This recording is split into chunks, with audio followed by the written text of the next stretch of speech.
Ela foi em Aluna, no curso de pós-graduação, natural de Campos dos Goitacazes. É natural de lá mesmo, você vive aqui, mas é natural de lá. É natural de Campos dos Goitacazes, no norte do estado do Rio de Janeiro.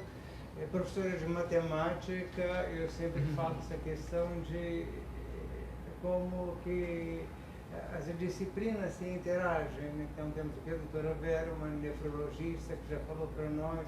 E já tivemos vários outros especialistas de outras áreas das ciências humanas e hoje então nós temos a Ilha, que é matemática, que é da área de matemática, e vai falar para nós sobre a imaginária no norte fluminense, mais precisamente no município de Campos dos Goitacazes. Muito obrigado. A palavra aí.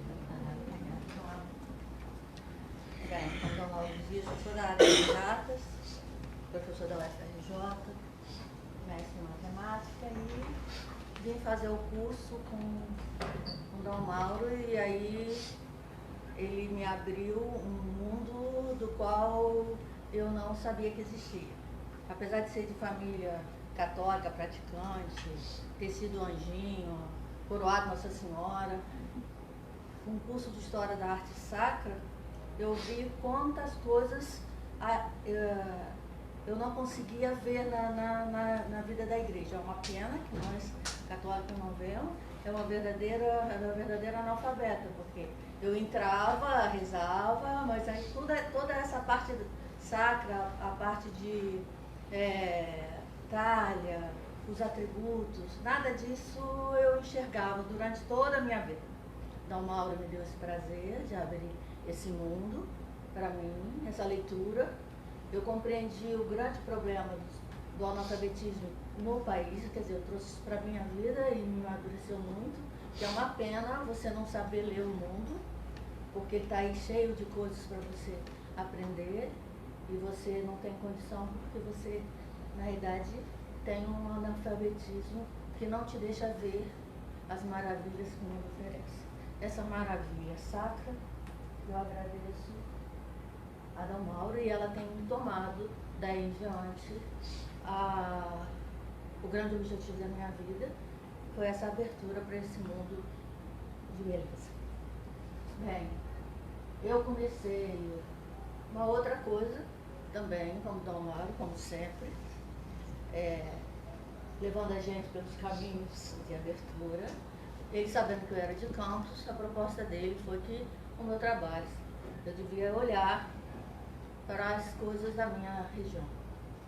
E novamente eu vi como é importante a gente ter uma pessoa que oriente a abertura da sua vida, porque eu também não sabia nada sobre a minha região, nem história e nem na parte sacra. E aí então eu comecei a estudar algumas coisas, né? Tem muita coisa para saber ainda, mas eu vi as maravilhas que a minha região me oferecia e que eu não conseguia, até aquela data, perceber, apesar de viver a vida toda na região de Campos. O que a gente vai fazer, eu chamei de um breve olhar sobre o patrimônio sacro histórico de Campos. Eu vou fazer um recorte nele, com capelas e igrejas visitadas na época para a obtenção de trabalho. Campos ele pertence à região norte do estado, né? Ele é exatamente o maior município da região norte, né?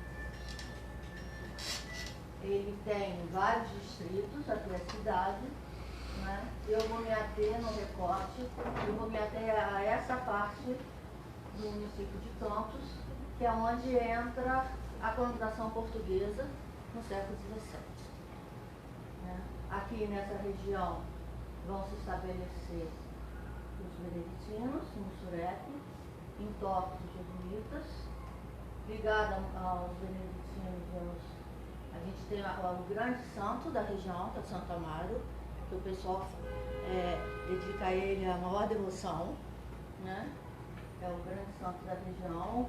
Todo ano tem romarias, as pessoas saem de madrugada, vão a pé até Santa Amaro para pagar promessa, que tem as cavalhadas que vem lá do Brasil Colônia, que até hoje são encenadas. Santa Amaro está diretamente ligado com o Mosteiro de São Bento, lá no Surepe. Aqui também tem duas igrejas que são as mais antigas, são duas capelas antigas dessa região, que é de Nossa Senhora do Rosário, de Campo Limpo e Donora. Então a gente vai olhar essas quatro referências geohistóricas, que são as referências de onde começa a colonização de Campos. Então, de Goitacazes. Então, de Goitacazes, como o nome mesmo disse, era uma região onde habitava a nação Goitacá, que não é do ramo Tupi-Guarani.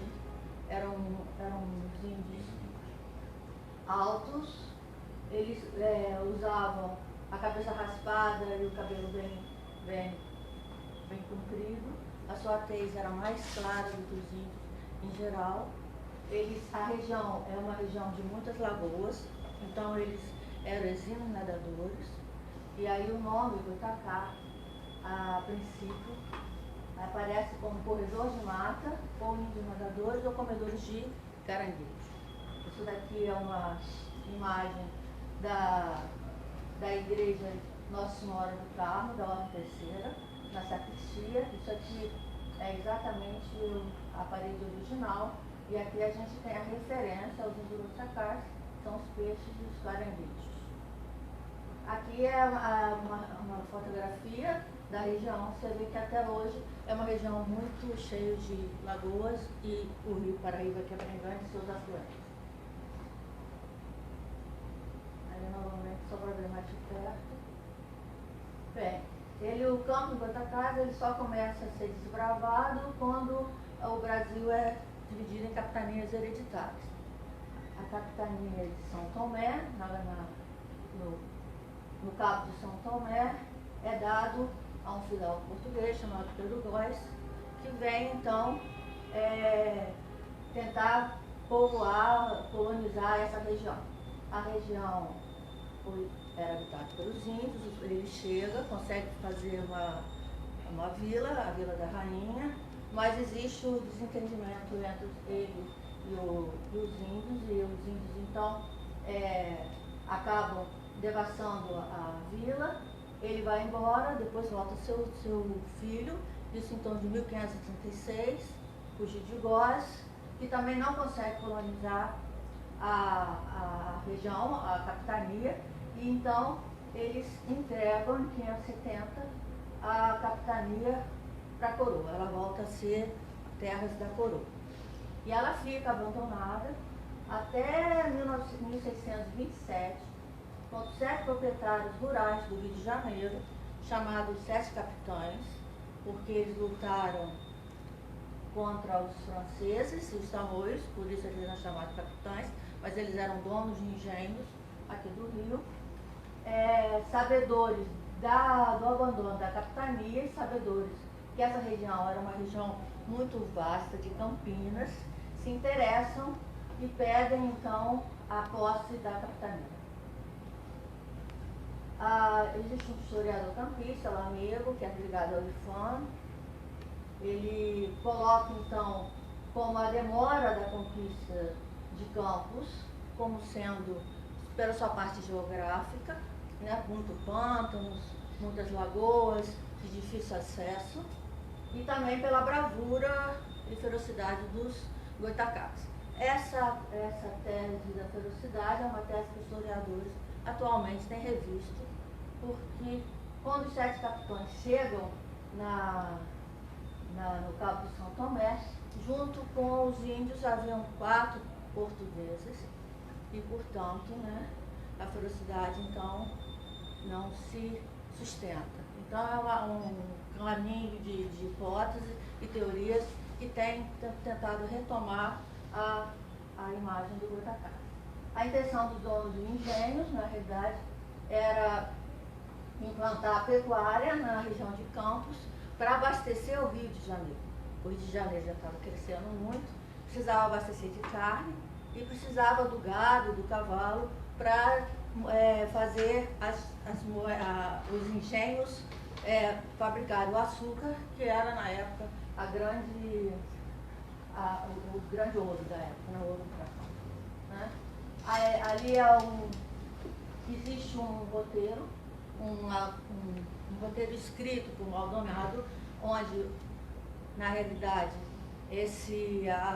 o pertencimento a Maldonado, ele é deixado em dúvida pelos historiadores, em que ele relata toda a caminhada que esses 7 capitães vão fazer para fazer e acabar na colonização da região norte fluminense do estado.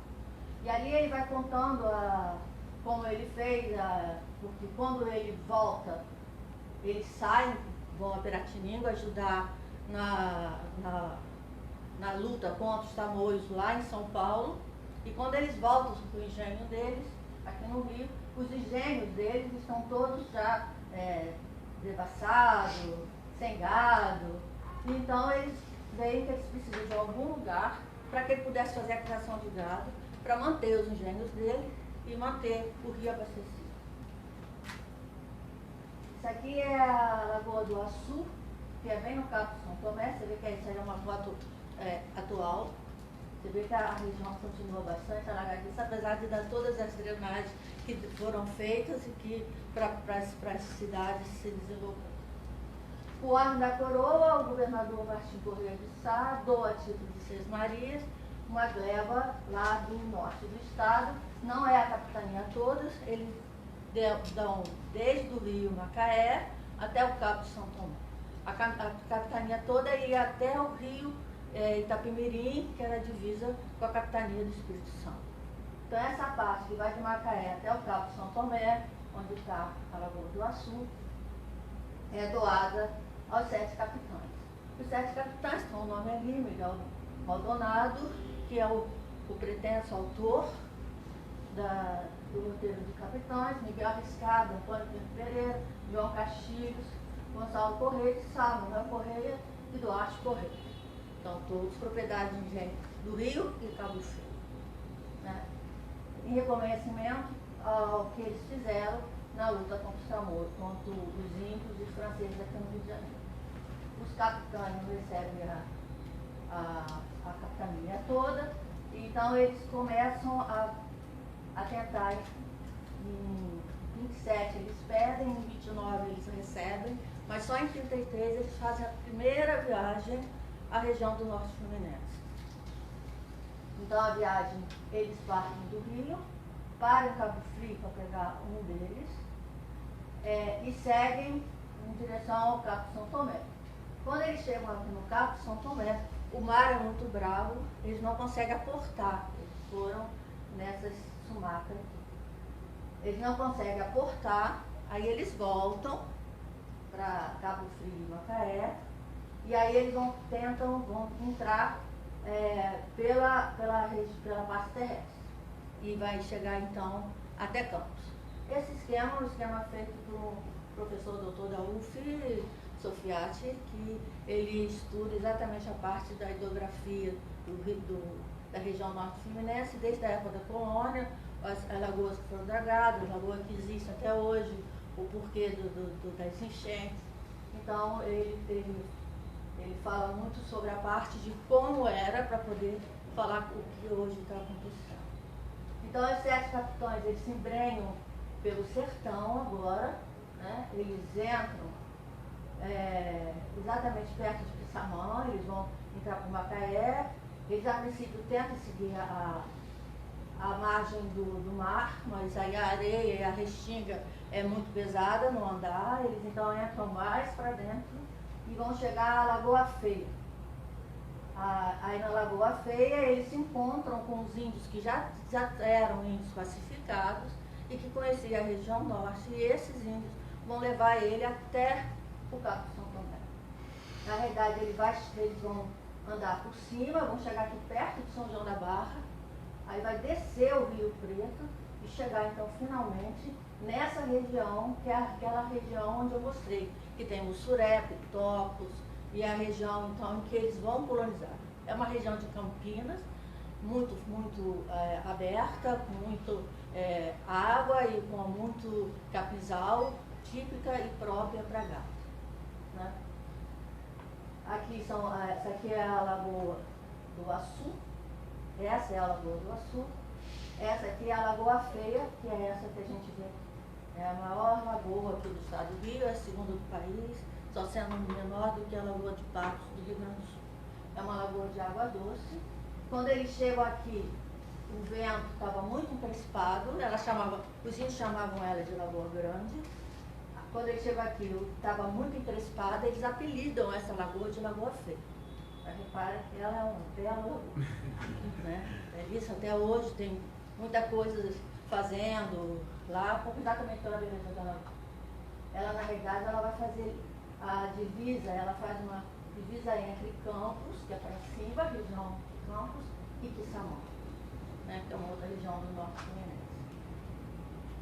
Aqui é um pouco de Maldonado, aqui é Maldonado. Quando ele chega junto do Goitacazes, ele mesmo diz, ele relatando no roteiro, o Sofiati, na realidade, existe uma controvérsia que acha que, na realidade, não foi o Maldonado que escreveu, mas foi alguém, junto esse professor Sofiati, ele vê que, pelo relato, comparando toda a parte hidrográfica e todas as denominações geohistóricas que é colocado no roteiro, que ele condiz exatamente com a região.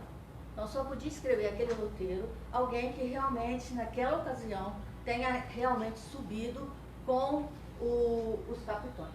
Necessariamente não, o Maldonado escreveu, mas é alguém que realmente subiu com ele. E aqui ele está falando que chegaram, eles foram recepcionados com arco e flecha pelo maioral, que é o cacique, né? Mas esses vinham acompanhados de 4 homens da nossa massa, portugueses, nossa massa. Né? E aí, ao começar a falar, o maioral então ele abaixa as armas e fala que eles chegaram com arco e flecha, exatamente porque não sabiam se ele ia ser atacado ou não. Né?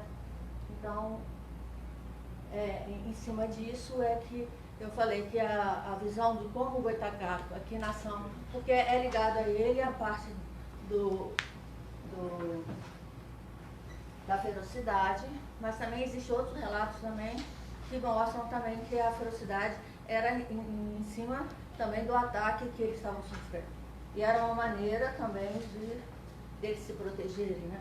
Porque repara que a capitania é doada em 1536 e só agora, em 633, é que tem um grupo de pessoas, por necessidade econômica e de abastecimento do rio, é que se propõe a subir até lá. São praticamente 100 anos em que se fica sem entrar na região, exatamente, com o medo desses índios ferozes. Os daqui já estão praticamente todos dizimados, os que estavam perto do rio.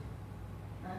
Bem, então, em 33, eles voltam outra vez, né, sobem o caminho, e aqui eles começam a implantar exatamente os primeiros currais. O primeiro curral é feito numa região chamada Campo Limpo.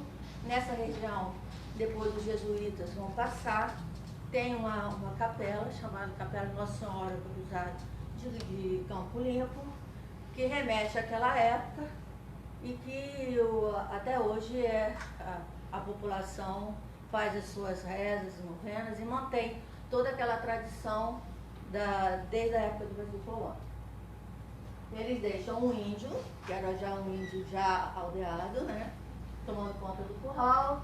Aí depois eles, mais à frente, eles fazem um curral na outra ponta também, deixa lá um escravo, já é um negro, chamado Antônio Dias. E depois eles descem mais um pouco e aqui perto da Lagoa Feia, eles fazem um terceiro curral, que é o curral de São Miguel, e fazem uma capela. Toda vez que eles param, eles fazem uma capela, mostrando a própria dinâmica de como o Brasil colonial ele vai sendo feito, né?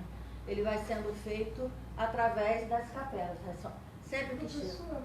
Curral, a senhora quer dizer um tipo de povoação?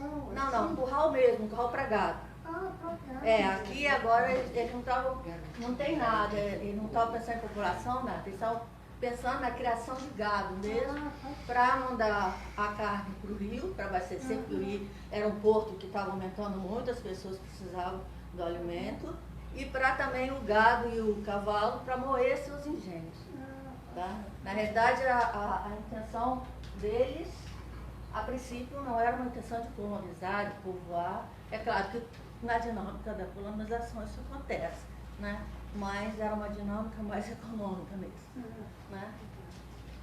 Então eles fazem esses currais, aqui é um documento que é do roteiro Sete Capitães, falando exatamente isso. Deixou o Valério, o índio, que era afilhado do Castilho, que é um dos 7 capitães, para fazer o curral. Aqui é perto da Lagoa Feia. Atualmente fizeram essa capela, que é uma capela de São Miguel, que remete ao lugar de onde eles, na volta, fazem a capela, que é a capela realmente dedicada a São Miguel. Então, eles constroem, atualmente existe essa capela, marcando exatamente o lugar da entrada dos 7 capitães. Tá? Isso aqui, repara como que é a região. Isso aqui é uma foto na frente do Mosteiro de São Bento de Mussuré, de quinta-feira passada, que eu estive lá. Repara que é uma campina muito grande, pastos, né, bem verdejantes, e que a criação de gado ainda se faz presente até hoje. Imagina naquela época como realmente era fértil para gado. Tanto é que existem relatos assim, do Lamego falando que quando eles deixam, né, esses 2 índios e um negro no curral com poucas novilhas, demoram 1 ano e voltam. Quando voltam já tem não sei quantas novilhas, porque era muito bom o pasto para o gado. Né? E a região de Campos é muito conhecida pela cana-de-açúcar, né? Pelos engenhos, pelas usinas e atualmente pelo petróleo. Mas a cana e o petróleo são posteriores a essa primeira entrada, onde a primeira coisa que acontece na região é a criação do gado, tanto do gado que eles chamam de vacum ou do cavalar. Né? Aí, isso aqui é do IBGE, uma foto de um desenho de 1700 e pouco, em que aqui, ó, que é a região, exatamente a região que a gente está interessado em fazer o recorte, está escrito lá, região de gado. Né? Aqui em cima é o Espírito Santo, Campos, a capitania de São Tomé, que aí passa a se chamar capitania da Paraíba do Sul, passa um tempo anexada à capitania de Espírito Santo, depois ela volta para o Rio de Janeiro novamente. Aqui, em 1648, aparece o governador que sabendo dessa região, que também tinha engenhos aqui no Rio, sabendo da fartura da região norte do estado, ele se interessa também para ser proprietário lá na região norte. Dos 7 capitães, só tinham 2 vivos. Então, o governador Salvador Correia de Sá e Benevides, ele promove uma divisão das terras dos 7 capitães que tinham sido doadas em 1627. Ele fica ele fica com 3 partes, e depois ele dá também para os jesuítas. A metade de uma parte vai para os beneditinos e a outra parte sobrante vai para os 7 capitães. A região dos 7 capitães, que era dos 7 capitães, é toda essa região. O Salvador Correia de Sá divide, então, toda essa parte dos capitães, porque o capitão, na realidade, ele não fica em Campos, na região norte. Na realidade, ele vai, implanta as suas criações, depois eles passam a alugar para meeiro, entendeu? Então, aqui, para colonos, e eles viviam dessa renda. Então, aqui nessa região já tinha bastante gente para aquela época, né? Já assentada nos seus sítios dentro da região dos 7 capitães. Então, Salvador Correia de Sá vem que divide toda essa parte que era dele da seguinte forma. Ele fica aqui, com essa parte aqui, e aqui ele estabelece uma fazenda e bota dois parentes deles, e mais tarde vão ser chamados de Visconde dos José Serras. Aqui do outro lado é o quinhão dos jesuítas, aqui é exatamente um surepe, que é a parte dos beneditinos, e essa parte de baixo que é da região que era dos 7 capitães, ficam para os 2 ainda vivos. Isso mais tarde vai ser um problema sério de conflitos, exatamente porque nessa região já havia outros colonos, né, que já estavam assentados e que não concordam com a invasão do governador. Vai ser uma outra história, mais para frente, já em 1750. Posso fazer uma pergunta por curiosidade? Que viviam os jesuítas e os beneditinos? De que tipo de economia também? Vivida com economia agrária também. Agrária, no começo agrária e depois vai entrar a cana de açúcar, né? Não, mas agrária só de agricultura? Não, gado e também alguma coisa ligada com as plantações, porque eles abastecem o rio, né? Abastecem O Rio de Janeiro. Rio de Janeiro, né? O gado sai daqui, eles tinham, não só os beneditinos, como os jesuítas, tinham fazendas nessas regiões até chegar aqui no Rio de Janeiro. Aí o gado para em cada curral deles, né? E depois atravessam para chegar aqui. Repara que os 7 capitães foram para lá exatamente por isso, era muito deputado, né? A minha curiosidade é porque eu sou economista e a gente sabe que a pecuária é uma das economias que são mais longas, prolongadas, e o gado não morre, pode passar anos e você não tem problema de vendê-lo daqui a 1 ano, 2 anos, 3 anos. Então por isso que eu estava perguntando, porque se fosse só agricultura não dava para subsistir. Não. Tanto é que quando eles já sobem levando gado. 2, 3, um touro, o outro leva 3, um touro, 2 touros. Eles já sobem exatamente para fazer a parte pecuária, né? Também. Porque era isso que ia fazer com que a volta do retorno econômico deles, né? Já que ela fez uma pergunta, tem 20 uma outra aqui. Abriu a porta do curral, vai passar. O trajeto para o Rio de Janeiro era por terra ou eles conseguiram resolver a questão do mar ali? Depois, mais tarde, eles resolvem. Mas durante muitos anos é por terra. Ainda foi por terra. O gado era levado por terra. Por exemplo, a parte de ferrovia só vai chegar no século XIX, né? Mais tarde. E aí é que vai ter as usinas, os engenhos, os pequenos engenhos vão acabar e aí vai. Então, com os 7 capitães, com o governador Salvador Correia de Sá, chega as ordens, né, religiosas, e isso faz com que a parte de colonização mesmo, apropriada, não só mais a parte econômica de só criação e venda, mas então começa as pessoas se fixarem no local. A maneira como, por ter exatamente a parte da orientação religiosa, faz com que as pessoas se fixem, e por também ter exatamente dentro das ordens uma coisa de exercício do poder civil. Então já tem batizadas, isso tudo era feito no livro de tombo das igrejas, né?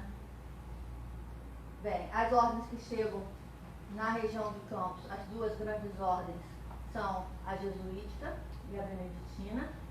Mais tarde vão chegar 2 ordens também que vão fazer um grande progresso para a região, que é a ordem franciscana, que atualmente tem a ordem terceira franciscana, que se localiza exatamente no local onde o governador Salvador Correia de Sá, para fixar nas suas terras, o que ele faz? A primeira coisa, ele constrói uma capela, né? Essa é a dinâmica do Brasil colônia. Se você vai se fixar, você faz a capela, fazendo a capela, com isso vai ter em torno delas algumas pessoas, e isso vai fazer com que nasça mais tarde a vila de São Salvador, que vai dar origem à cidade de Campos. No lugar onde ele faz a capela, é onde a Ordem Terceira de São Francisco atualmente tem o seu templo, desde o século XVIII. e depois tem a Ordem Carmelitana, Nossa Senhora do Carmo. A igreja foi o polo irradiador da cultura na época do Brasil Romano. Partindo do litoral, as ordens religiosas e o clero adentram o interior dos campos, né? E à medida que encontram um lugar propício, ele levanta as capelas, que foram as sementes dos arraiais e vilas que iam surgindo, construindo o espaço urbano colonial naquela região. Aí realmente começa a parte exatamente da construção urbana da região. A chegada dos jesuítas e beneditinos, que foram os que chegaram logo junto do governador, impulsiona o processo de colonização. Benevide manda construir nas terras dele uma capela, e essa capela como eu estava falando, vai virar, a princípio, algumas casas em torno dela. Aí quando já tem 7 casas, sendo 4 já com telha e o resto tudo de palha, os habitantes em torno pedem para que se torne vila. Isso em 53 eles já pedem, mas só vai ser concedido em 77. Em 1677, aquela povoação em torno da capela criada pelo governador vai virar então a Vila de São Salvador de Campos. Mais tarde, em 835, ela vai virar uma cidade. Em 1922, ela vai virar sede de bispado. Aqui é o ato da igreja da Ordem de São Francisco. Aqui era o lugar da capela. Aqui é onde isso aqui é um marco colocado pela prefeitura. Esse aqui, no mesmo local, é um marco colocado pela Ordem Terceira de São Francisco, né? Onde ele faz a capelinha, mostrando como que devia ser na época da coroa. A capela que deu, o oráculo que deu o nome à vila, se chamava São Salvador, né? Que era típico da época, porque ele era Salvador, né? Então, o santo da capela é São Salvador. Isso durou durante muitos anos. Os campistas achavam São Salvador como se fosse santo, até perceber que São Salvador, na realidade, é Jesus, né? Então, mas o oráculo fica sendo São Salvador. Essas são três imagens pertencentes à capelinha que vai virar matriz. Quando ela virar matriz, ela vai se deslocar dessa região, que é onde agora está a Ordem Terceira, ela vai para uma região mais alta, que é a região perto do Rio Paraíba, que é onde ela está até hoje, né? E aí, em 22, em 35, ela tem exatamente em 22 ela vira bispado, em 35 ela vira a Catedral de Campos, que tem a feitura até hoje dela. Mas eu não vou entrar, porque na realidade eu estou interessada em ficar lá na região da entrada dos 7 Capitões, que é a região mais antiga da colonização de Campos. Aqui é só para mostrar. Esse aqui é um São Salvador, provavelmente trazido do Salvador Corrêa de Sá. Essa imagem não se encontra mais junto da Catedral de São Salvador. Em 1922, a matriz, que era uma matriz colonial, com 8 altares laterais, ela vai ser posta abaixo, o frontal, as torres vão ser aumentadas, vai botar uma cúpula, porque ela vai virar sede de bispado. Então, ela está muito antiga. Então, para ela fazer essa reforma, todas as imagens, todas as alfaias, tudo que pertencia à matriz, que vai virar a catedral, vai para a Ordem Terceira do Carmo, em Campos. Quando em 35 vai fazer a inauguração da catedral, volta tudo para a catedral, mas a imagem de São Salvador, não volta e não se percebe. Então ela ficou na Ordem Terceira e está na Ordem Terceira até hoje. É a imagem mais antiga de São Salvador. Essa é que está no púlpito, no altar mor. E essa daqui é uma que fica em 1935, mas ela não é muito aceita. E então, atualmente, é a que sai, porque ela é mais baixa, é a que sai nas procissões. Aqui é só para... Aqui é as igrejas. Então, como a gente viu, é em torno delas que vai fazer exatamente as construções das vilas. Portanto, as igrejas, na realidade, são marcos geohistóricos, não só em Campos, mas em todo o Brasil e Polônia, né? Aí, quando eu fui fazer o trabalho, então eu passei a visitar as igrejas. São igrejas datadas de 1648, né? Até 1920, foi o recorte do trabalho. Aqui eu mostrando algumas delas, né? Mas elas estão espalhadas pela região da entrada dos Capitães, dentro da cidade, e uma região que sobe para o Espírito Santo. O recorte, então, que eu vou me ater, então, vai ser exatamente na região. Aí eu vou falar, então, sobre essas 4 imagens, que são as senhoras mais antigas do Campo Goytacazes. Essa daqui é uma imagem que veio com Salvador Corrêa de Sá. Essa aqui é uma imagem do solar do Colégio Jesuíta. Essa aqui é a do Campo Limpo, que se encontra lá junto da comunidade, mas não na igreja, por causa da questão de roubo. Ela é super guardada, nem sempre você consegue ver. Esse é o Nossa Senhora do Rosário. E essa aqui é a imagem de Nossa Senhora do Saco, que é uma imagem de uma igreja dentro da cidade, mas é uma igreja muito antiga, que na época era como se fosse a parte da cidade. Então, lembrando, nós vamos olhar essa parte daqui. Aqui vai estar a Nossa Senhora do Rosário de Campo Limpo. Aqui, mais perto de Goytacazes, aqui vai estar a Nossa Senhora do Rosário de Dona Ana. Aqui, perto de Tocos, vai estar a Nossa Senhora da Conceição, da Capela de Santo Inácio e Nossa Senhora da Conceição, que era dos jesuítas. E aqui em Campos vai estar outra Nossa Senhora do Saco, que era uma Nossa Senhora do Rosário.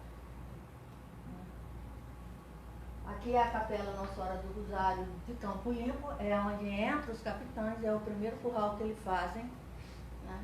Essa é a capela. Ela, na realidade, ela é feita com a doação das terras para a prefeitura dela, é feita pela esposa do Riscado. O Riscado já estava morto. Ela doa essa região para os jesuítas. Repara que aqui, até hoje, tem um marco jesuítico, né, em frente à capela, é bem aqui ele. E é uma comunidade zelosa, e aí é uma questão da característica das capelas do interior do estado. A capela do interior do estado não são capelas de talha exuberante, são capelas de feitura simples, singela, porém rodeada por seus devotos, que mantêm a sua tradição durante muitos anos.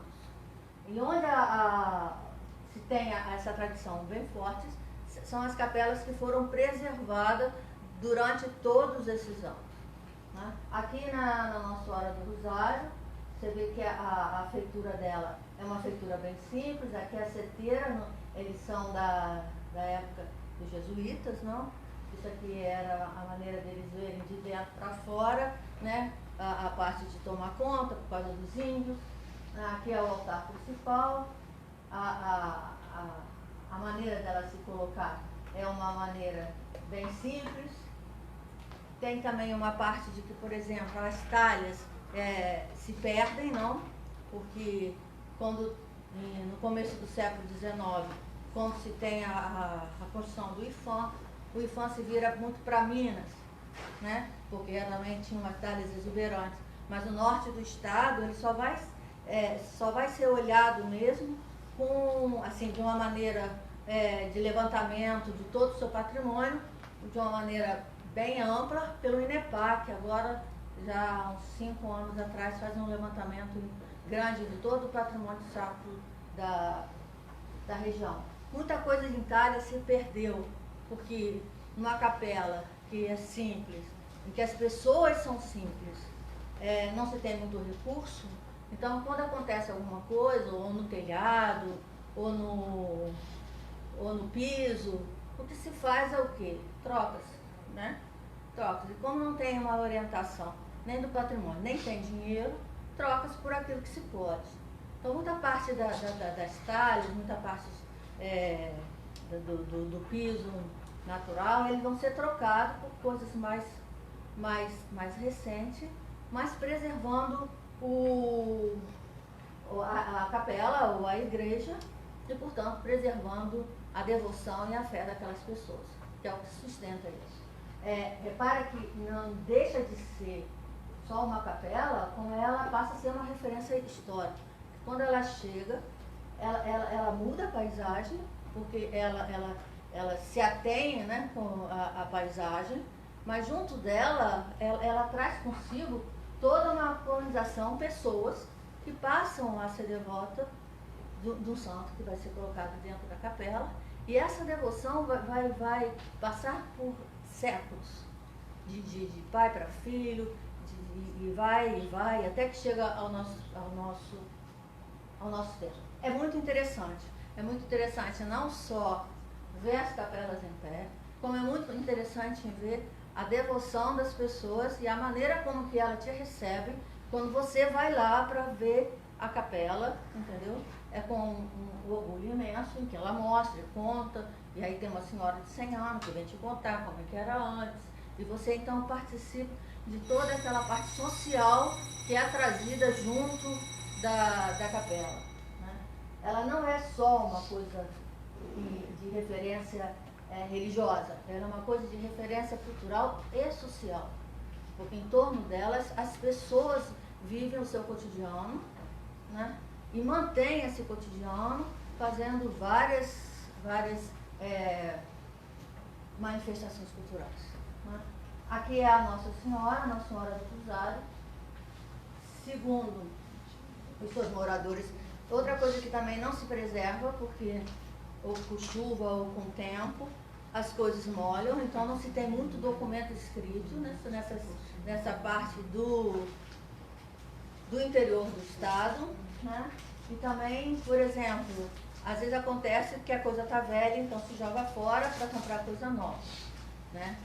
E essa é a Nossa Senhora do Rosário. Essa Nossa Senhora do Rosário, eu só consegui ver ela no dia da festa da Nossa Senhora do Rosário, porque ela fica guardada e você chega lá e pergunta onde é que é.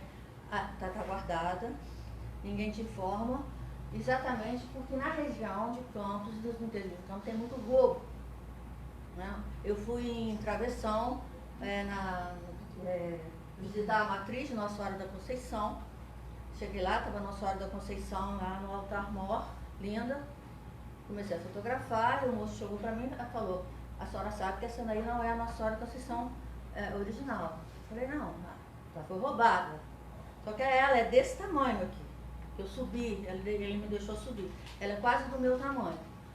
Aí ele contou que à noite eles estavam rezando na Capela do Santíssimo, entra uma pessoa, um homem, eles veem que entram, mas como tudo no interior, a porta está aberta, a pessoa entrou, deve ser para rezar. Quando eles acabam, eles vão ver onde é que está a pessoa, não encontrou, né? A parte de interior, não sei se vocês são, mas interior é assim mesmo, não encontrou, é porque saiu, certo? Não é porque vai roubar, não é porque saiu, né? Aí fecharam a porta da igreja, no dia seguinte a igreja estava toda roubada, roubaram sacários, roubaram a parte toda de prataria e levaram a Nossa Senhora desse tamanho, levaram. Aí é muito interessante a história, porque aí eles são, essa região de Travessão, são os padres carmelitas. Então eles encomendam uma Nossa Senhora da Conceição, de um carmelita que é escultor aqui no Rio, e eles levam a imagem para lá. e bota a imagem na igreja. Aí o povo se recusou, falou que aquela não era a Nossa Senhora Conceição deles. Eles não rezavam para aquela imagem.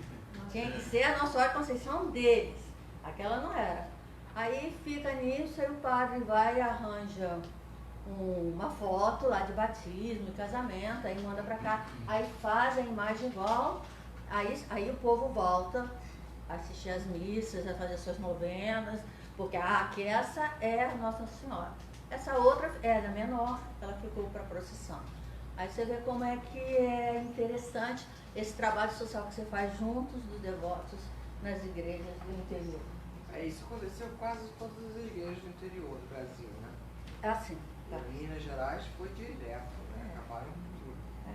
Vai. Eu viajei há 40 anos atrás e eu me lembro que é exatamente isso como a senhora falou, Conceição do Mato Dentro ali, você vai, fala, não, tem a senhora ali, ela tem a chave, você abrir tudo na maior, vamos dizer, 43 anos atrás, 44 anos atrás. Já se roubava muito. Depois Continua roubando, né? Essa da de travessão tem uns 10, 15 anos. Há pouco tempo. Aí roubam Eu não sei como é que conseguiu ficar tanto tempo assim. Muito tempo. Não, e tem outras coisas assim, por exemplo. E deixam cair, o pão deixa cair, menino, sei que não faz aquilo. Vassoura está caindo. Literalmente, cai. É muito Triste. É muito interessante porque, por exemplo, Morro do Coco não teve roubo, mas tinha uma Santa Rita, que era uma Santa Rita do século XVIII, e aí tinha um viajante que sempre passava em Morro do Coco, mais de 2 anos passando em Morro do Coco, ia na igreja, Um dia ele chegou com uma Santa Rita toda bonita, né, pintada e tal, aí ele perguntou ao que tomava conta da igreja, não era o padre. Você não quer trocar essa Santa Rita tão feia? E estava realmente muito, né? Precisando de restauro. Eu tenho uma novinha, aí linda, né? Aí ele trocou. Ele deu a Santa Rita do século XVIII e ficou com a Santa Rita que o cara. Mas repara só como é que o cara ficou 2 anos indo exatamente para pegar confiança e depois faz a troca. E aí tem várias histórias.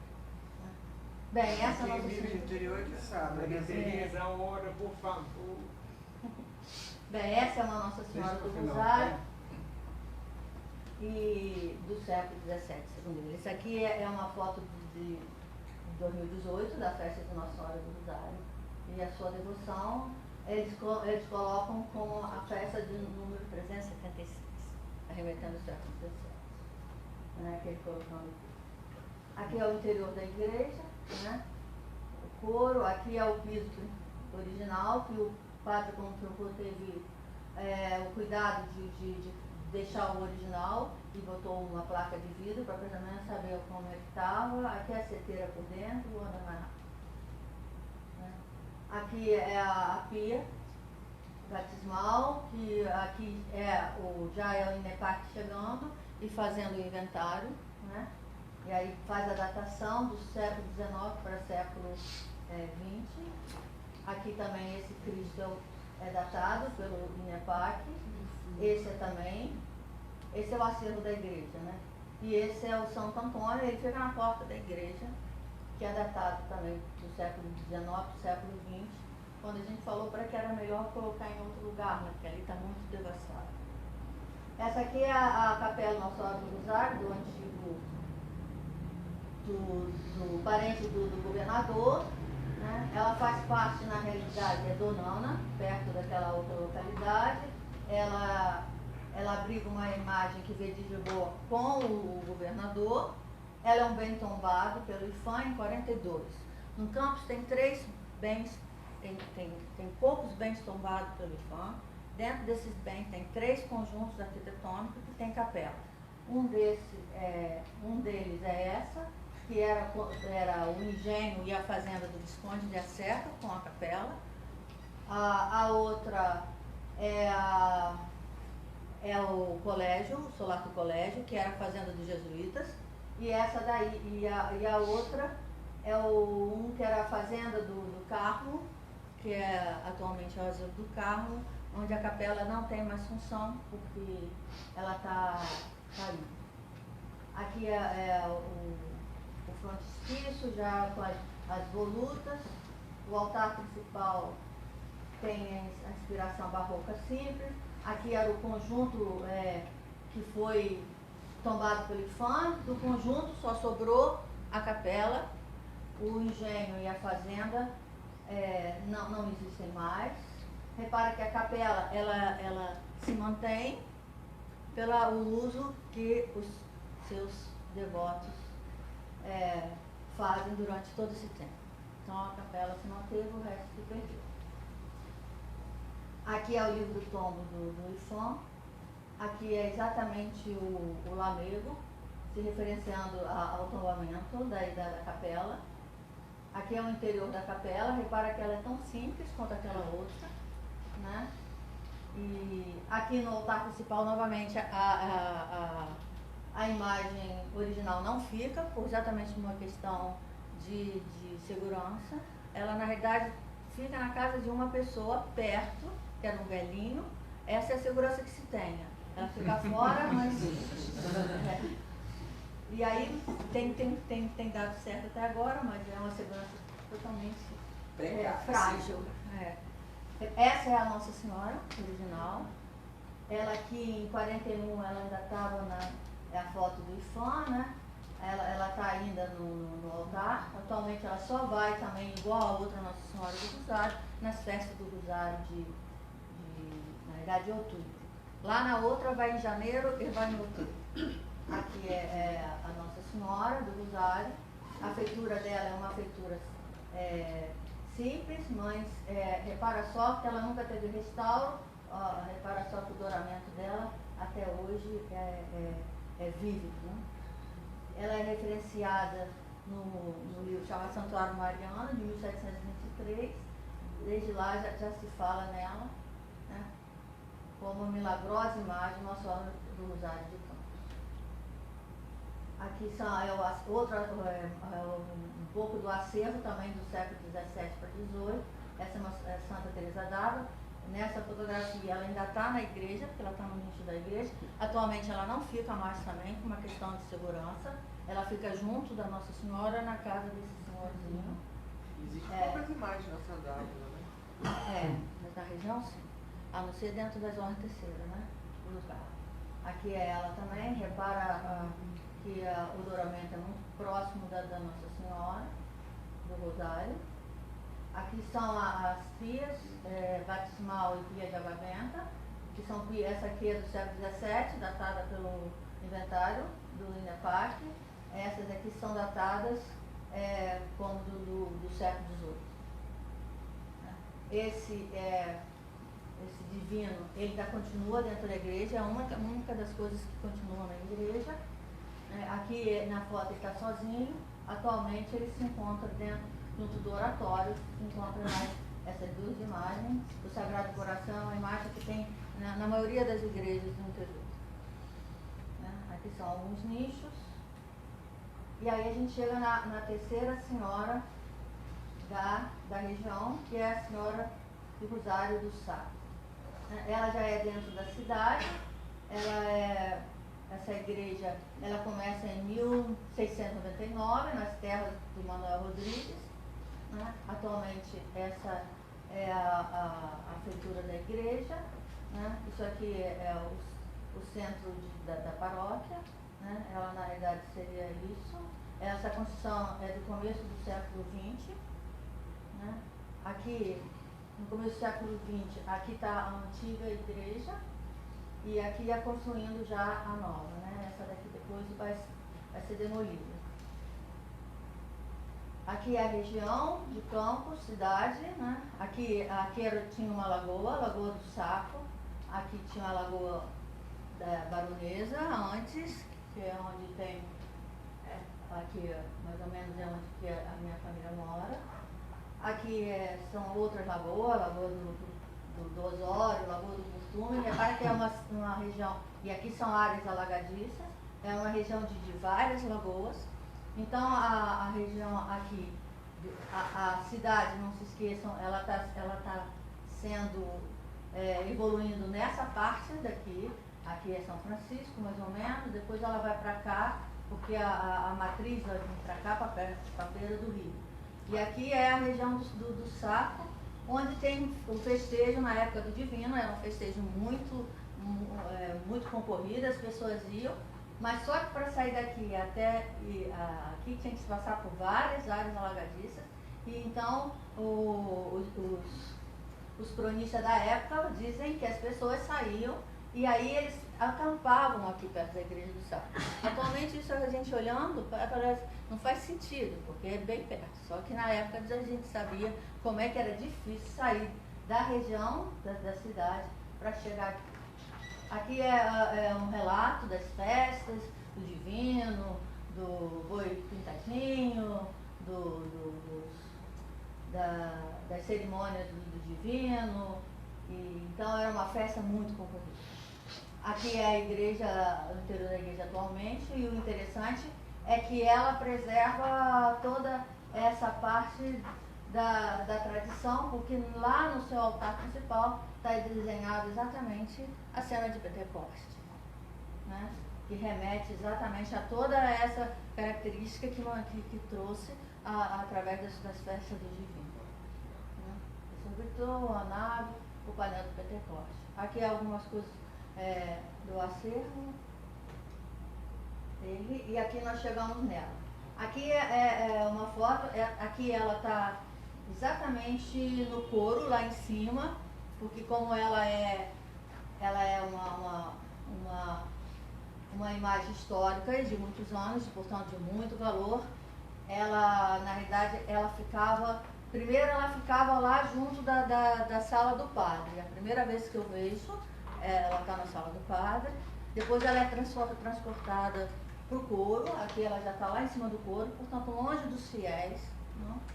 E atualmente o novo pároco, que na realidade é exatamente o responsável junto à diocese da parte sacro histórica, colocou ela visível e, portanto, acessível a todos os fiéis. Ela é uma imagem de roca. Ela também é referenciada no Santuário Mariano de 1723 como a Milagrosa Senhora do Rosário do Saco. E aí ela faz a descrição da fazenda. Aqui é o primeiro contato que eu tenho com ela, junto com o padre, né? Dentro da sala dele. Aqui é ela. Repara que aqui ela já troca de roupa, porque isso acontece muito, né?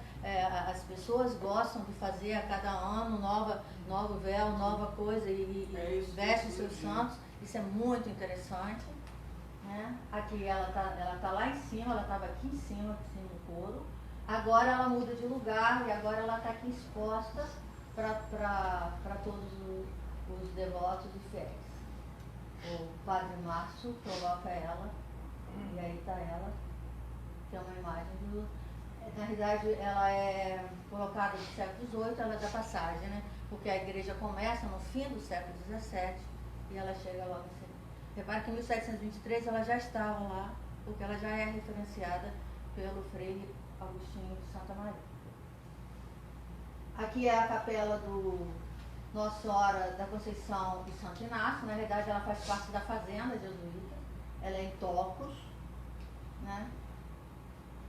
Aqui é o interior dela, ela tem a parte que é a parte da capela, tem a parte que é a parte da fazenda, aqui é o pátio interno, né? E eles chegam com o governador, mas os jesuítas eles vão ser expulsos de Portugal, do Brasil e de todas as colônias portuguesas pelo Marquês de Pombal em 1756, 59. Depois, ela vai então ficar abandonada um tempo até ser leiloada e comprada em Açapô. Aqui é o interior do solar, né? Aqui é o marco jesuítico. Aqui é na parte das cavalarias. Na parte das cavalarias, os tijolos de adobe feitos pelos escravos ainda é aparente. E cada cada número de tijolo tem uma marca diferente, que é a marca do escravo. Ele não sabia escrever, então ele fazia uma marca, cada um fazia a sua, e por ali então se sabia qual era a produção daqueles escravos, né?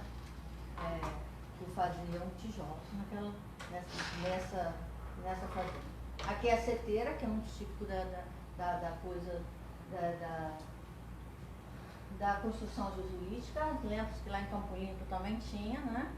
Que é a maneira dele verem para fora, sem se expor, né? Que a região era uma região ainda em colonização, né? Estava rodeada ainda de índios que não queriam deixar sua terra, né? Em 1781 e 1759 eles são expulsos, portanto tem que abandonar o Brasil e, portanto, todas as suas fazendas. Em 1781 a fazenda é vendida para Joaquim Vicente dos Reis e esses dois sócios. Na realidade, esses dois sócios morrem e a fazenda fica com Joaquim Vicente dos Reis e vai passar para sua família, para um genro chamado Barroso, e vai ficar com a família até 1900, em torno de 1980, 1990, quando o Estado toma a fazenda da família por questões ditas tributárias, né?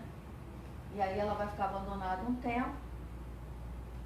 E é uma pena porque existia uma capela toda com talha e imagens do século XVII. As imagens, a família quando é tirada da fazenda, ela leva consigo uma parte das imagens, e agora a talha, pelo abandono, vai ser perdida por depredação ou porque vai para outro lugar. Atualmente aqui tem, o que funciona é o arquivo público da prefeitura, o que foi muito bom, porque deu uso ao prédio, restauraram. E então agora ele se mantém, né, como um prédio do século XVII. E o que se tem de notícia é que um dos altares laterais talvez esteja aqui no Museu Histórico Nacional, que seria o retábulo de São Miguel. Mas isso aí é uma coisa de pesquisa, eles querem levar para lá para referenciar, mas ainda está em processo. Aqui é como a igreja era, né? Repara, tem esses 3 altares laterais, aqui é o púlpito, aqui ela já está degradada, porque uma parte da talha do altar principal já se perdeu, exatamente pela falta de manutenção. E era grande, né? Era grande. Repara, aqui era como ela era, né? Aqui era como ela era, mas em 1940 e pouco. Já se perdeu um pouco da talha, mas repara que as imagens, né, continuam nos seus altares, né? Essa é a Nossa Senhora, essa é a Nossa Senhora da Conceição referida pelo Santuário Mariano. Ela é do século XVII, ela faz o levantamento dela pelo INEPAC, e o INEPAC coloca exatamente que a família, quando sai do solar, carrega com ela as imagens, que na realidade fazia parte do acervo da família, eles tinham comprado o acervo inteiro. Não existia ainda uma lei, esse monumento é tombado pelo IPHAN, apesar de depois ele sofreu o abandono e a perda de todo o seu patrimônio sacro interior, mas não existia uma lei em que quando se tombava o conjunto, se tombava também todo o seu bem imóvel, isso não existia ainda, isso é feito mais tarde. Então quando a família leva, isso não existia ainda. Aqui é a igreja, né? Aqui, vendo novamente, aí é o altar, a capela, isso aqui é um registro fotográfico do IPHAN de 1940 e pouco. Aqui é a Nossa Senhora do Rosário, que está na casa da família atualmente. Ela está aqui. É a Nossa Senhora do IPHAN. Ela é datada pelo INEPAC, século XVII. Aqui é um pedaço da talha, o resquício da talha que sobrou. Aqui é a imagem, que está também com a família. datada pelo Inebac do século XVII, ele está aqui. Aqui estão eles dois, né, na casa da família. Esse aqui é um Santo Inácio e esse aqui é o Santo Inácio que fica no altar. Aqui é ele, está ele aqui datado pelo Inebac do século XVII. E aqui novamente falando que a família está com ele. Aqui são os retábulos. Em 1941 ainda existia isso. Depois, quando ela vai ser abandonada, quando a família, o Estado toma da família, vai ser abandonada, tudo isso vai se perder. Aí você vai no contato com as pessoas, eles contam como é que era, e que a porta ficava aberta, e entrava quem queria. Então, a perda de toda essa talha. Essa aqui é uma Santa Rita, que também está na casa da família, ela se encontra aqui. Né? E aqui é um São Sebastião, que também está na casa da família, se encontra aqui. São imagens do século XVII, esse aí também está com a família. São todas as imagens do solar do colégio. Atualmente, o solar do colégio é assim. A parte que seria a igreja é assim. Não existe mais nada. Existe aqui um banner, que é esse banner, que fala que altar mor. E assim vai fazer em todos os lugares. Do lado também, e algumas peças, vestígio da talha que existia e que fica ali perto, escrito no banner, resquício do altar de São Miguel. Resquício do altar Nossa Senhora da Altura. É assim que ele faz, atualmente. Na parede tem um banner, aqui tem os resquícios que existiam daquele altar, e no meio o altar. Ela se encontra assim. Isso aqui é a pia de água benta, né? Que ficou, é datada também pelo Inepac, o púlpito. Você vê que até hoje ainda tem a policromia original. Né? Aqui é o interior. Aqui são as seteiras, e aqui no começo, no arranque do arco cruzeiro, a figura do índio, mostrando exatamente a mão indígena na construção e no manuseio da fazenda dos jesuítas. Essa aqui é a Capela Nossa Senhora do Rosário, no Mosteiro de São Bento. No século XIX, 1980, mais ou menos, vai ter um grande incêndio, a talha da igreja vai ser toda perdida. Ela era dedicada a Nossa Senhora do Rosário. Repara que a igreja jesuítica ela vira um arquivo público. Então, toda essa parte da devoção, a parte dela como um marco histórico, sacro, é perdido, né? Atualmente ele é um referencial pelo prédio e exatamente por conter vários documentos. Mas a parte devocional e sacra não se encontra mais junto da fazenda, é deslocada para a cidade de Tocos e junto das igrejas, e lá tem alguns marcos jesuítas. Aqui o mosteiro já é diferente, o mosteiro de São Bento e Mussurepe, ele é ativo até hoje.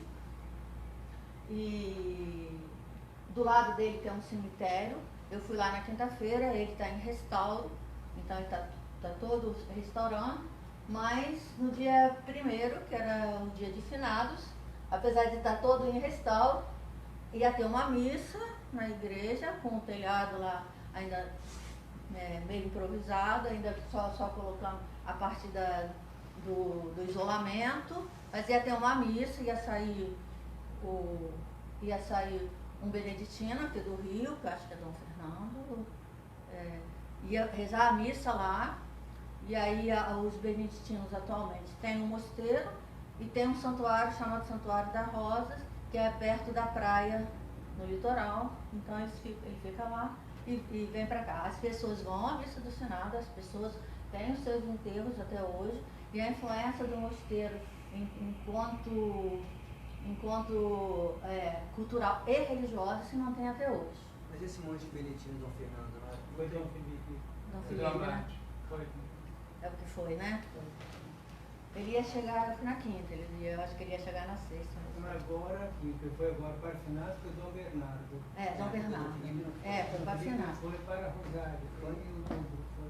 Eu acho que o Abade foi para ver, como é que está a E reforma. depois foi para a celebração da padroeira.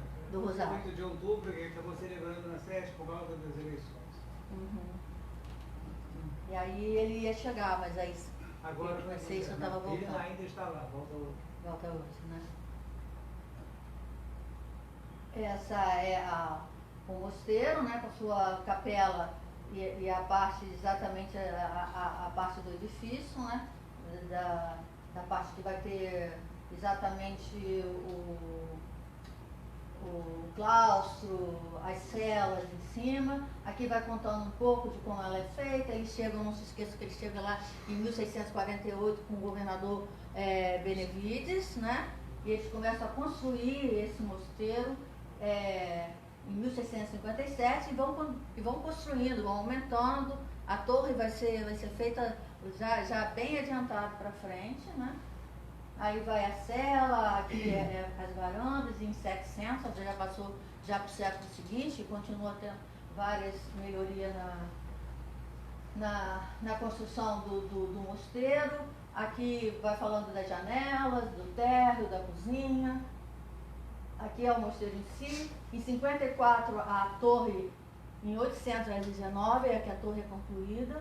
Ela tinha uma feitura, aqui era uma feitura em semicírculo, o frontão é trocado, e ela vem exatamente acompanhando a história, se modificando, se ampliando e acompanhando a devoção e dando assistência ao povo. É muito interessante, porque ligada a ela tem o Santo Amaro, que é uma devoção que sai do Mosteiro de São Bento. É criada uma vila que agora é exatamente o ponto de referência Sacro de Campos, que é a festa de Santo Amaro, que os devotos, como eu falei, são assim, o maior número de devotos em Campos da Baixada Campista é o Santo Amaro, e se mantém até hoje, né? Aí você vê a mão, né? A mão da devoção, né? A mão beneditina na construção da devoção da Baixada, né? Quando os jesuítas vão expulsos em 1759, já faz muito tempo, né? Então muita coisa do que eles fizeram já se perdeu no tempo, em termos sacros, mas ficou várias coisas. A cavalhada, que é feita na festa de Santo Amaro, em que tem os mouros lutando com o cristão, né, nos cavalos até hoje. Eles saem dos pátios dos jesuítas, mas são festas. A parte sacra, praticamente da Baixada, fica com os beneditinos. Eles constroem várias igrejas.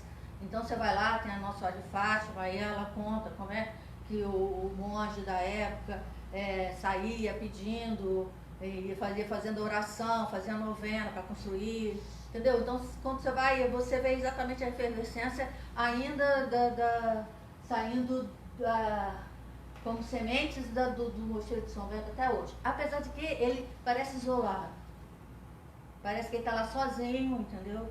Em que não tem nada, né? Mas quando você vai em torno e conversando, você vê ainda como até hoje o mosteiro tem influência na parte cultural, na parte de formação e na parte sacra da região. Aqui foi quando eu visitei o mosteiro pela primeira vez. Eu fui recebido por Dom Veda. Dom Veda faleceu ano passado. A igreja já não estava podendo ter a missa. Ele dava aula, ele dava a missa na escola em frente. Ele faleceu rezando a missa, né? Então, as pessoas falam como faz falta, como ele é inestimável. Era uma pessoa assim, uma figura sui generis e assim, muito estimada. E é muito engraçado, que eu volto a dizer, a experiência cotidiana com as pessoas, com os devotos, essa coisa de manter o orgulho que tem da sua igreja, daquela capelinha que é tão simples, parece que não tem nada, e da sua imagem. Você chega no mosteiro, aquele mosteiro enorme, bate, abre a porta, um monge, Dom Beda. Entendeu? E pronto.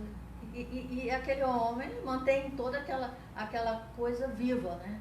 É uma coisa impressionante. E ele te recebe, e te leva, e só não deixa subir lá em cima, que é a parte das celas, né? E aí então a gente entrou, ela estava assim, né? Repara que ela é da mesma feitura das fazendas jesuíticas, repara que a parte não existe o forro, né? As vigas são aparentes, né? Como são as grandes fazendas do interior também, quem é do interior sabe. Né? Aqui é a talha. Aqui no fundo,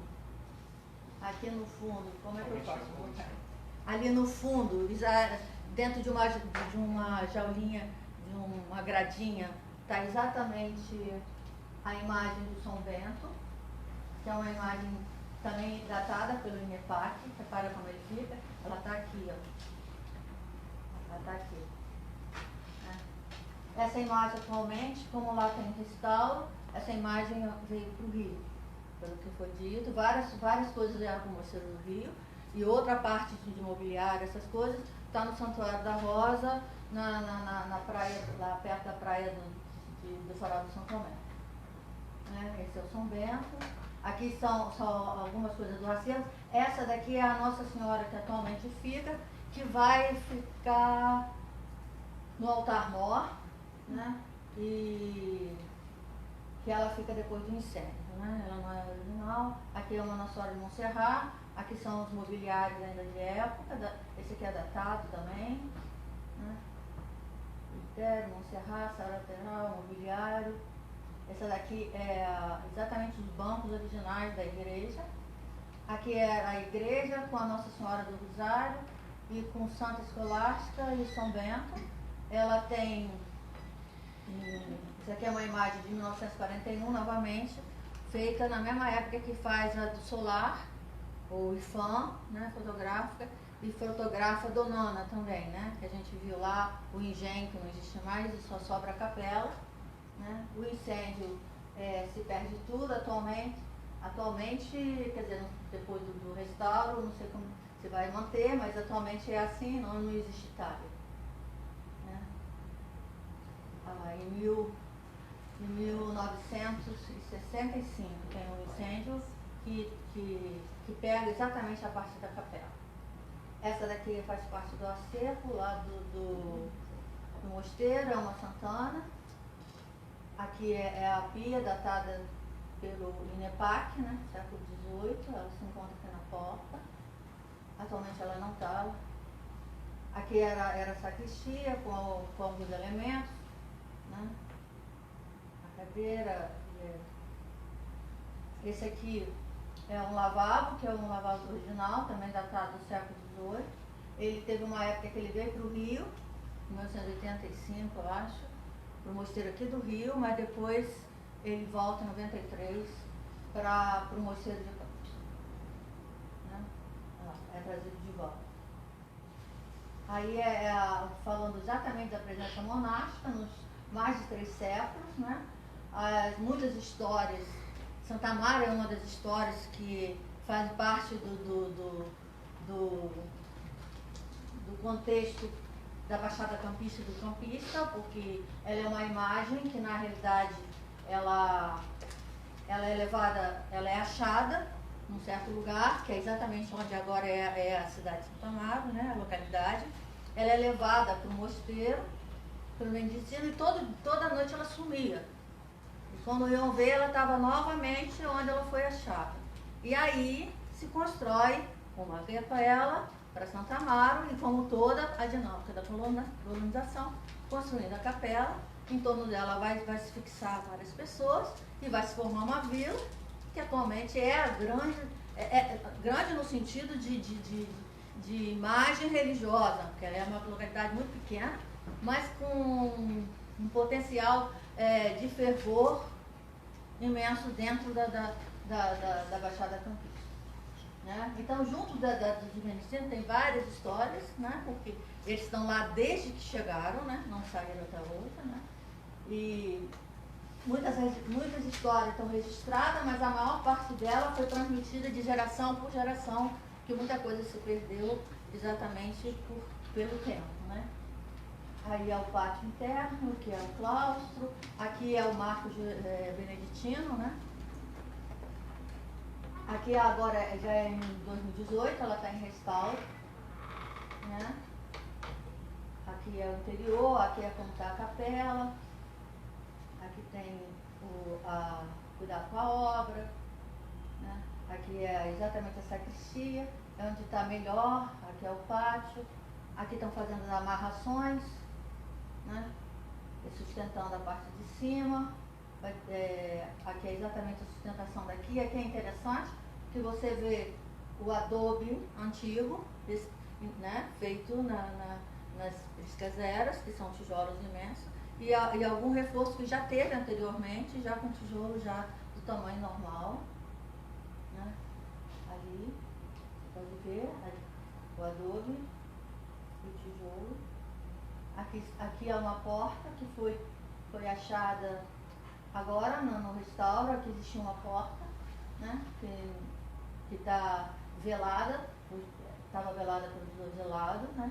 Está lá em aberto para saber se vai abrir ou se vai deixar assim. Aqui já é a sustentação, que o prédio estava precisando realmente. Aqui são as amarrações, né? Porque a parede está cedendo, então elas amarram, né? Como a gente vê, se vocês prestarem atenção em algumas igrejas de Minas, vocês vão ver que existe no teto como se fosse um arame, vamos dizer assim, segurando um lado da parede com o outro lado da parede, né? Aquilo é que amarra, né? E segura o prédio para o prédio não cair, né? Então essa amarração está sendo feita, que as paredes estão cedendo, muito antigo, né? 1600, né? Aqui a viga, aqui a amarração já está sendo feita, né? Aqui algumas coisas que ainda estão dentro do mosteiro, aqui aquela talha de água que estava lá no começo, quando eu vi com Umbeda, né? No Cristo. Aqui é exatamente, o mosteiro está aqui é exatamente onde o Dom Beda estava celebrando a missa, porque já não podia mais celebrar na capela, né? Porque a capela estava com problema no telhado, e é onde ele falece, né? Bem, aqui são, lembrando que existem também algumas capelas dentro das fazendas e algumas acervo sacro histórico particular, né? Essa aqui ela não é da região de Campos, essa daqui faz parte da família, ela é da minha família, ela é da região de Trajano. Ela se chama São Bento. Dentro dela tem uma capela. Antigamente as fazendas antigas, elas tinham dentro dela tinha uma capela, né, pequena, tá vendo? Onde se tinha um altar. Depois a capela vai sair, como é a do engenho, do governador, dos assecas, né? Tem o engenho, tem a fazenda, e a capela já é um corpo separado. Essa daqui é uma fazenda antiga, e ela é dentro do corpo da fazenda. Aqui é o oráculo de São Bento, né? Coroação com as peças. Aqui é um outro santo da própria capela. E aqui eu falo exatamente como o trabalho foi feito e o que ele trouxe de recompensa, não só na parte de acadêmica do estudo, mas na parte de devoção e o contato com o povo da minha região, né? E que eu adentro dentro da história, resgatando dentro do passado, que para mim eu nem tinha como referência. Quem me traz esses ecos do passado e a história da minha região é exatamente através do trabalho que Dom Óbvio nos propôs. Os acervos das capelas da Igreja Histórica de Campos é um universo bem rico, apesar de seus prédios serem bem singelos. A devoção das pessoas e o orgulho que elas têm de mostrar é o que mantém essas capelas do interior até hoje ativas e em pé, né?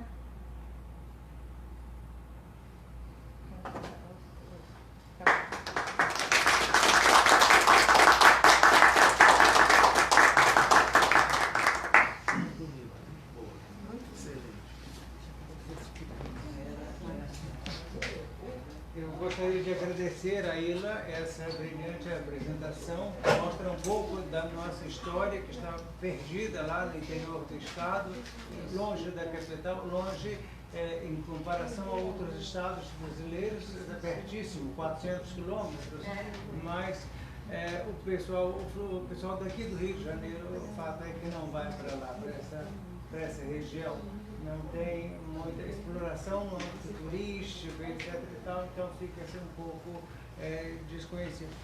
A questão do saco, alguém já ficou assim, a questão do saco é um termo náutico, como ela falou, lagoa de saco, então é como se fosse um bairro. Então, aqui nós temos, por exemplo, em Niterói, o bairro de São Francisco, Saco de São Francisco, então exatamente por causa de um termo geográfico, né, uma parte do terreno que recebe esse nome de saco.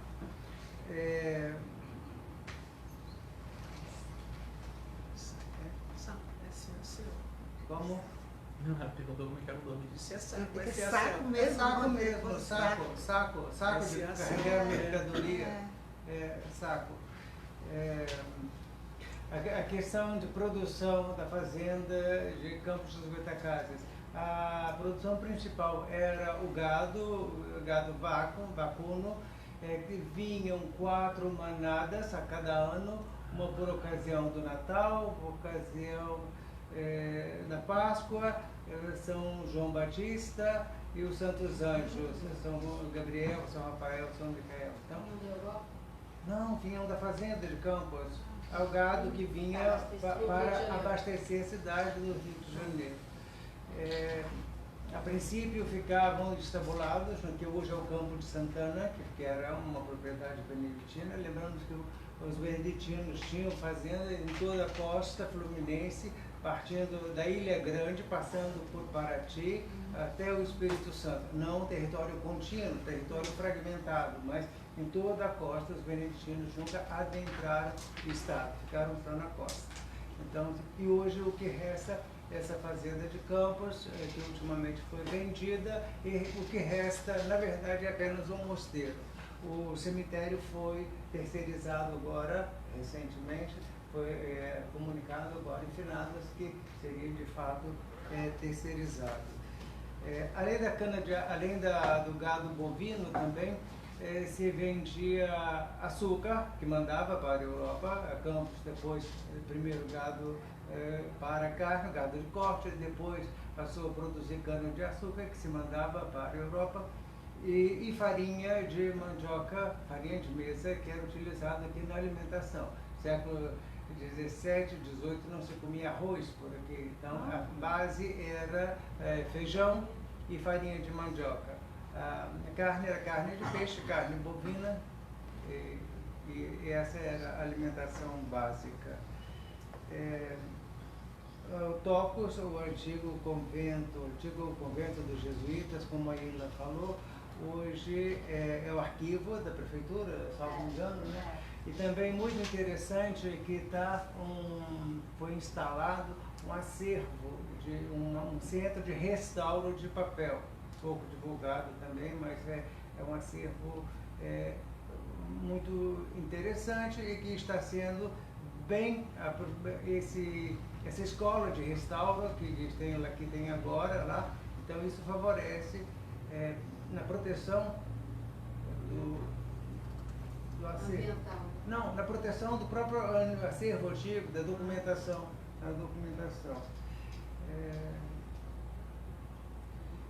Acho que a princípio era isso que eu ia falar. Eu logo tomei a palavra, eu nem perguntei a vocês se queriam fazer alguma pergunta ainda. Desculpem, mas fiquem à vontade, pode perguntar. Se alguém quer perguntar alguma coisa aí. Essa do saco, eu queria saber por que do saco. Do saco, uma referência geográfica. Você pegou seu certificado? Peguei. Tá, a Mônica. Tchau, Mônica. Tchau.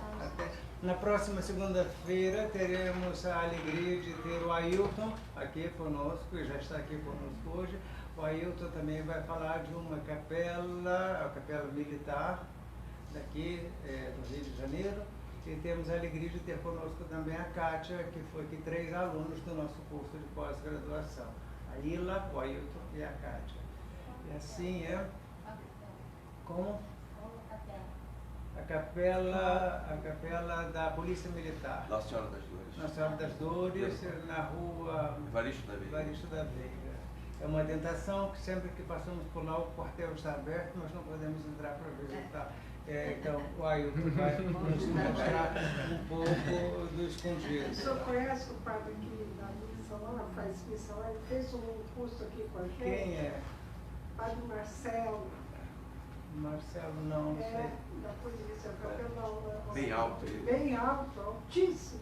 Não sei, fez na teologia. Ele fica aqui na rua Evaristo da Veiga e quinta-feira ele vai para a igreja do Alto da Boa Vista. Ah, o Marcelão, sim, Marcelão. eu conheço. Eu conheci ele dessa Isso, postura. eu ia falar 2 por 2, mas... Agora emagreceu, foi redução de estrutura. É, Tá bom, é isso. Vai ser aqui a apresentação?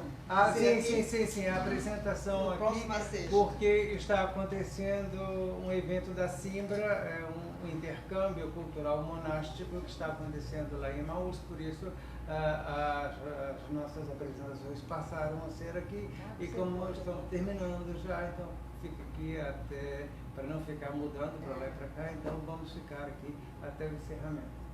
Muito obrigado a todos. Próximo